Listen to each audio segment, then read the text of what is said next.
Welcome back to the Gospel of Judas. In parts 1 and 2, we explained how Jesus selected Judas and pulled him aside and told him some of the secrets of the universe. Judas was very pleased with this offering, and he ended up asking Jesus about his own fate.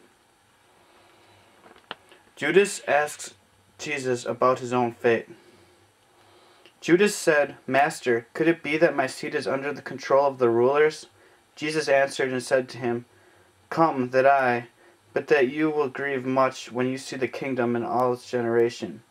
When he heard this, Judas said to him, "What good is it then that I have received it?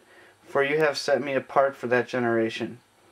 Jesus answered and said, "You will become the 13th, and you will be cursed by the other generations, and you will come to rule over them. In the last days they will curse your ascent to the holy generation." Jesus teaches Judas about cosmology, the spirit and the self-generated. Jesus said, "Come, that I may teach you about secrets no person has ever seen, for there exists a great and boundless realm, whose extent no generation of angels has seen, in which there is a great invisible spirit, which no eye of an angel has ever seen, no thought of the heart has ever comprehended, and it was never called by any name." And a luminous cloud appeared here. He said, "Let an angel come into being as my attendant." A great angel, the enlightened, divine, self-generated, emerging from the cloud. Because of him, 4 other angels came into being from another cloud, and they became attendants for the angelic self-generated. The self-generated said, "Let come into being," and it came into being, and he created the first luminary to reign over him. He said, "Let angels come into being to serve him," and myriads without number came into being. He said, "Let an enlightened eon come into being," and he came into being. He created the second luminary to reign over him, together with myriads of angels without number to offer service. That is how he created the rest of the enlightened eons. He made them reign over them, and he created for them myriads of angels without number to assist them. Adamus and the luminaries. Adamus was in the first luminous cloud that no angel has ever seen among all those called God. He that the image and after the likeness of this angel, he made the incorruptible generation of Seth appear. The 12, the 24, he made 72 luminaries appear in the incorruptible generation, in accordance with the will of the Spirit. The 72 luminaries themselves made 360 luminaries appear in the incorruptible generation, in accordance with the will of the Spirit, that their number should be 5 for each. The 12 eons of the 12 luminaries constitute their Father, with 6 heavens for each eon, so that there are 72 heavens for the 72 luminaries, and for each 50 of the 5 firmaments, for a total of 360 firmaments.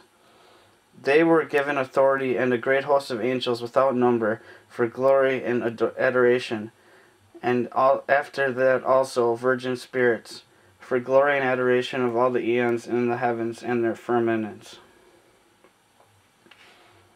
The cosmos, chaos, and the underworld.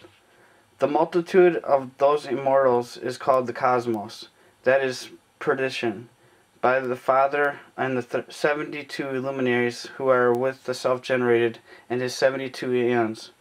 In him the first human appeared with the incorruptible powers, and the eon that appeared with his generation. The eon in whom are the cloud of knowledge and the angel is called El. Eon, after that, said, "Let 12 angels come into being to rule over chaos in the underworld." And look, from there the cloud there appeared an angel, whose face flashed with fire and whose appearance was defiled with blood. His name was Nebro, which means rebel. Others called him Yaldabaoth. Another angel, Sakales, also came from the cloud. So Nebro created 6 angels, as well as Sakales, to be assistants, and these produced 12 angels in the heavens, with each one receiving a portion in the heavens. The rulers and angels. The 12 rulers spoke with the 12 angels, 7 generations angels. The first is Seth, who is called Christ. The second is Harmamoth, The third is Galilee. The fourth is Yobel. The fifth is Adonais. These are the five who ruled over the underworld, and first of all over chaos.